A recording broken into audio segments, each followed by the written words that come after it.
കുട്ടികൾക്ക് അവർക്ക് അതുവരെ കിട്ടിയ സ്നേഹവും പരിഗണനയും നഷ്ടപ്പെടുന്നുവെന്ന് തോന്നിയാൽ പലപ്പോഴും അതവർ പ്രകടിപ്പിക്കുന്നത് ദേഷ്യവും അസൂയയും ഒഴിഞ്ഞുമാറലുമൊക്കെ ആയിട്ടാണ്.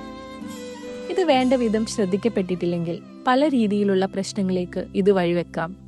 പലപ്പോഴും പുതിയ കുട്ടികളുണ്ടാകുമ്പോൾ അവരുടെ കെയറിങ്ങിൽ തിരക്കിലായി പോകുന്ന പാരന്റ്സ് ഇത് ശ്രദ്ധിക്കാറില്ല. എന്നാൽ കുറച്ച് ശ്രദ്ധയും പരിഗണനയും കൊണ്ട് വലിയ അപകടങ്ങൾ ഒഴിവാക്കാൻ സാധിക്കും. മൂത്ത കുട്ടിയോടൊപ്പം ദിവസവും അല്പം സമയം ചെലവഴിക്കുക. അവരെ അവരുടെ ഇമോഷൻസിനെ കുറിച്ച് തുറന്ന് സംസാരിക്കാൻ പ്രേരിപ്പിക്കുക. അവർ നിങ്ങൾക്ക് ഇമ്പോർട്ടൻ്റ് ആണെന്ന് അവരോട് തന്നെ തുറന്നു പറയുക. കുട്ടികൾക്ക് ഒരിക്കലും നിങ്ങളുടെ സ്നേഹവും മത്സരിച്ച് നേടേണ്ട ഒന്നായി തീരരുത്. When every child feels seen and valued, jealousy fades and connection grows.